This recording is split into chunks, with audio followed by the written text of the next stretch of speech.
As I told you guys, I love a good money talk, right? And so does Lisa. So we are back with Lisa Coyle, and she is going to answer some more of the questions that we had about renting, about investment properties, and about tenants. Lisa. I have lots of stories I could tell you. I know. There's a whole nother episode. We see many keys. This means that we can answer many questions. We all hear the horror stories. Even if they're not our personal stories, we have been scarred enough. When people say they're having problems with a property, right? Or their investment property isn't working out, is it the property itself physically? Is it the person in the property? What are you seeing on the back end when there's a problem? It could be actually three things. One you didn't mention. It could be the property. It could be tenant. It could be landlord. Okay, tell me. Right? Property might need maintaining. So we're in trouble because we're consistently having to fix something. So to me, it's do it once, do it right. Okay. Sometimes it costs us a little bit more than you want to stomach, but let's discuss it. Yes. You need to figure it out. So the tenant can be very needy. So every 2 minutes they want this and they want that. They want pest control. They want, the grass is 2 inches high. They want it an inch high. So it's control. That's where your manager comes in. Clear instruction. That's what we do. Make it clear. Their lease would obviously speak to that. And I add to leases many times. Things happen. You realize, this could happen again. Adjust the lease. Yeah. So consistently adjusting for clarity. And then the landlord, I call them, I said, look, we have termites. I have seen them. I do a lot of videos for my owners because I think that helps them understand better. So I said, we have termites in the door. I go and I call the termite guy before I call you to say, look, Kelly, you got termites. It's going to cost you $1,000 to get rid of this treatment. It's going to cost you $500 to fix the door and the door frame. And then let's paint the door because it needs painting. And the landlord said, no problem, I can handle it. They don't do the termite treatment. It's not handled. You don't do the termite treatment. You come, you put in a little piece of wood and you paint the door and that. And that's it. And then we have a much bigger problem in 6 months. We're going to have a much bigger problem in 6 months. Solar water heaters are another one. You don't service them, right? Not saying to anyone specific ACs, things like that, right? But the fact is, the technicians will come and say, look, you need to service. If not, we're going to have a bigger problem. So maintenance is huge and that could be why your property is not working, because these little things, if you do little things every month and fix every month, and you had on one of your shows about putting a little money down each month, right? 100% agree. You 100% agree. And the other thing and I know I mentioned this to you and I mentioned this to my other owners, you have a little golden nugget, right? Do not mix your sheep and your cows. You hear me tell you that all the time. And what is sheep and cows, Lisa, for those in the back? Sheep, you have your house, you have your spreadsheet, and this is what your house makes you. One house could be making a lot of money, and then you sometimes go in this pot and you subsidize this. You take this and put it in your other house. Correct. No. Okay?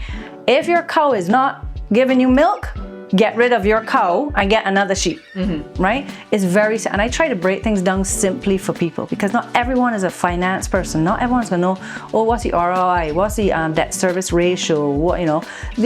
I need to break things down because I think once you're open with people and keep it simple, we can work better together. I'm glad you said that because I've done a few properties. I've had properties that I have, properties that I've sold. I've also have a business now that works, but I've also had businesses before that failed. And that thing you said about when something starts to work, you pat yourself on the back, right? And you start to pull money from one business to the other. And in an ideal world, I could see how it makes sense that, you are reinvesting, but sometimes something does flick the domino and you can mash up, you could break your golden egg trying to build something else. And while I have been fortunate that nothing has matched up, I have been stretched to the absolute limit because money that was working well in one thing has gone into another thing that not producing the money as fast as I need it to. Now the thing that working need money, and it is a vicious cycle. And that is why it's not this passive thing that we see. Income. It's so funny you said that thing, you have to treat it as a loan, because I was brought to, I don't know, this is like 5 levels beyond the Christian understanding, where I took up a lot of money out of the business, right? And don't mind, it's my business that I own, to put it into the house I'm presently living in. But now that the business is transitioning to company, you believe that this company got the audacity to tell me that it want back the money? Yep. You have to pay back your own loan as a director. I was like, but it ain't like mine. And they're like, no. The books reflect that the money went out for something that was not anything related to the business. Yeah. So we would know the business, the company, now wants it back. And you see how I now owe myself money. I couldn't believe that. Yes. and you have to think of it like that. Like, so for instance, if I take a loan from my company, I'm a director, so I take a loan. End of the year, your financials come in, it says Lisa Coyle owes this much money. I owe it. So even if I pay $300 a month, it shows I'm paying back my loan. So if the company can afford it, that you're paying back. But this again comes back to that word tolerance. You have to be careful.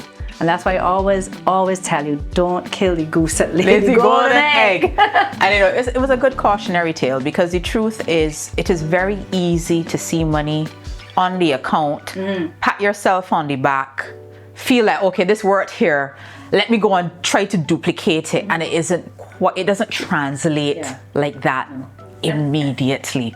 As a landlord, I'm very concerned about tenancy, right? And if it's an investment, we're looking to make money, how do we get the right tenant? And then of course I want to ask you after that how we get people out of our place. But how do you get the right tenant? Because you never know what happens 10 years down the line, 5 years down the line. But I know there are things that can be done up front to make sure that we're not just running behind somebody with a check.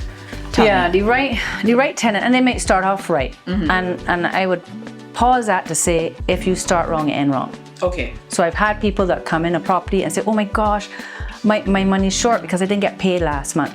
So when you start with that, stop right now. You start wrong, you end wrong. And I would tell that to you as a landlord, and I would tell that to the tenant. So if that's starting off how it is, don't start. You get a tenant, everything's going good, they're paying, life happens, okay? Yes, you have to be empathetic, but you too have to pay your bill. Light and Power, Water Authority, the bank is not gonna say, oh shoot, Kelly, sorry you lost your job. Sorry to hear about it. Sorry to hear about it, but because you will lose your house, right? You have a lot to lose. So if your tenant comes to you, and I always say on every different introduction with my tenancy agreements to the landlord. How do you screen? Because I mean, I see some big elaborate leases from you, and I just scroll to the part where I just be like, the money there? All right, when they come in and when Lisa's sending me my money, right? And that's the only part I'm concerned about. I'm like, all right, so she got money next month. Where's the part at the bottom to sign? And they're gone. But you are clearly asking a lot of questions. What are some of the things you've been doing to make sure that these people got money to pay when the month comes? Okay, so you have, and I don't know if I can say this, but you have a company called Pivot Productions, okay? I like that word pivot. You have to consistently be pivoting. I'm not knowledgeable in everything. I pivot every day and I upgrade every day. This is our new tenancy agreement screener form, which we do online. Yes. We have now added guarantor and a reference. Yes.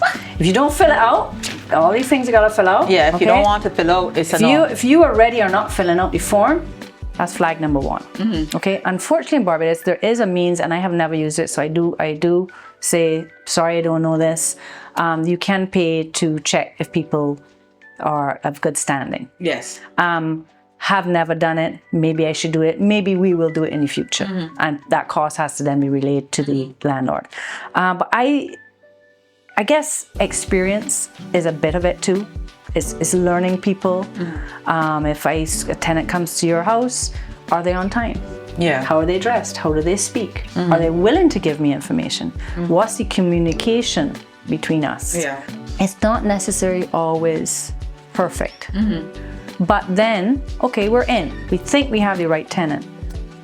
Month 3, they don't pay the rent, or they're late on paying rent. I have some girls on the 9th they're paying rent because they just did the transfer. So I WhatsApp them. I have my own little means, WhatsApp them girls. You know the rent is due in the first of the month.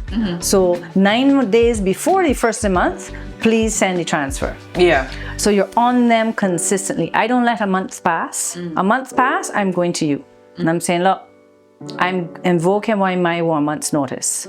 But because I'm in consistent communication with people, because I'm consistently in their house, I don't let up. I'm not aggressive. I'm considerate. I'm empathetic. But you still have to relate. So it's about communication. Now, this kind of intervention is obviously because you are a property manager. Yes. Right? Now that I've seen the other side of life, I will never rent a property myself. But what would you say? I already have my biases.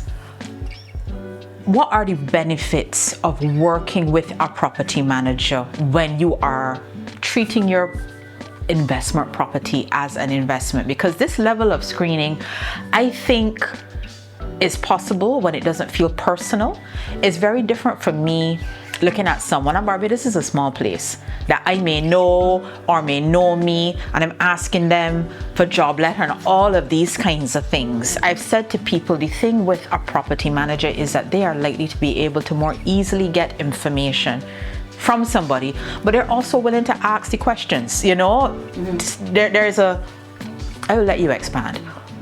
Why use a property manager, or when would you say you need to get a property manager? Let me start by saying, you said a friend, right? When you're renting property, it's a business. It's a business. Okay? You could have an aunt, an uncle, and I get it. I get it because people know me. I have my own properties, and they say, oh, could they help me? I'm in trouble. And I have to explain certain things. I may be lenient in certain things and so on. So empathy does play, but you got to expect it's a business. So when you have a property manager, it's usually up to you, up to what you, again, can financially afford. Yes. And if your time is worth it. You do not have to have one. You don't, right? Okay? I am also here. I have clients that I deal with all the time. They're not, I tell them, you don't need me. You don't need me. If you need me for certain things, call me. I will give you my advice. But those are my clients. I'm not going to obviously spew all different information, because it's not like I think they had in a newspaper what was the therapy person. It's totally up to you. If you have a busy life, you need a property manager. And it does help you tremendously, because we will know the ups and downs. I had someone the other day tell me, I don't need an agent. I don't good luck with that. I don't want to pay the 1 month. No problem. Cool. Good. And I said, I get it. I get it. When I was not an agent, I won't tell you how many years ago, because that would then tell you how old I am, 102. But they don't understand. They can get someone, but they're gonna miss. They might get a good tenant and life You will be may get good. lucky, you could be that fairy. You might be fine. I've had people in here saying, oh, I don't want to rent my house to students in Coverley because they're mashing up the house. Really? I have had, in all honesty, one incident. And my landlord, if she's watching this, knows exactly what went on. And we were on it. Disconnect from your property. I have to remember to tell people that. Yes, you like your desk or you like this. And again, remember I told you, simple, clean, durable. So if they scratch up this desk, guess what? Kelly, I taken this to my carpenter. He's sanding it, finishing back, I putting it back in, they pay for it. Yes. If you have something too fancy, then we have a little bit more trouble. So simple, durable. Don't worry about it. Disconnect. You just need to make sure that you're getting property stuff manager will in. help you disconnect. They should. Okay. Yes. Lisa, the question I'm going to ask you is this. Because you've seen so many properties, right? And you two you're also a landlord, right? When we get to keep the money, I mean, at what point would you say, like, we're looking at this in years, because as you said, this is a hare race and not a tortoise race. You've bought the property. You've given Lisa all the things she wants to fix up the property. You went down by Abez and she buy bare things, right? Lisa No, I don't go by Abez. I go by wood and paint. You go by Abez. But the Abez, but it's allow me to live, right? It's like, Lisa, something people always want to know. It's an investment. Yes, we know, but we're doing this to make money. Now, I tell people there's a difference between making money and keeping money. I make money every day. I make lots of money. As for what I keep, it's a completely different story, and I wish to apologize to the bank. I will do better this year. when in the property life cycle, when do you start to keep money or make money that you can keep? So remember, we said a business. I like to look at it at the end of the year. Okay, so the end of the year is very simple. You know, you brought in this much, you spent this much, you have this much left, hopefully. So you're not in red, okay? You want to put, to me, to be happy, I would put 3 or 4 months left in your retainer or wherever you put it. That's your house money. If there's excess, then yes, that's you. Okay. Keep you. But I always like my Airbnbs, I don't even look at what I make. The money goes in the account, we pay our monthlies every month. Mortgage, whatever you have to pay, your costs are paid. I know, okay, I've paid all my monthlies at the end of the year. I have $15,000 left. Right. What do I need to do in the house? This year, I know I need to change windows. Windows are being ordered. Do I have $5,000 left? Okay, then maybe you split up. So it really is a business. It is Absolutely. not a side hustle. No. It is not a get rich. You make money, don't get me wrong. You make money, right? If you do it right. And that's the thing. I have found you do make money, but the money goes back into making money. And I have just made peace with the fact that I'm in the season where you can have things, but you can't have money at the same time sometimes, because the money goes into, and it just circles and cycles. Correct. And at some point, Lisa going to send you an email to tell you that there's money in your account. But you can't have it. But you can't have it. So you got to ask Lisa if you can have some. Please, Lisa, if you don't mind. Any day, you're the owner, I will take instructions. But that has been my biggest takeaway on my property journey. Do the properties appreciate in value? Yes, I have been fortunate in my selection process. I have not had problematic tenants. We have had problems, but that doesn't make them problematic. It's life. But does it make money? Of course it does. They pay. That keeping part, that is the tortoise, right? I didn't start to keep money until maybe 5 years in, because it just went into improving the property. You might keep money to put in another account. Yes. That is your next lily pad. Yes. Because I think of it as lily pads. I call it lily pad, my next lily pad. Right? See, I have little lily pads. Yes. And you, like, property, it is not hard. People probably watching this and thinking, oh my God, I don't even know where to start. No, it's not hard. It is not hard. You start with step 1. Yes. You plant the tree. Yes. Okay? You get your first little house. Start small. Get your first little house, you learn. Okay? Then once you learn, you then go into the second one. I would tell you, wealth is good to continue, and you continue it for your children. Train your children. Yes. You do not want to build this equity. And here, children are 6 properties. If you have to sell this one first. And we tell our children this. Yes. Okay? I'm not giving this for you to flit away and live high. Yes. So it is very important.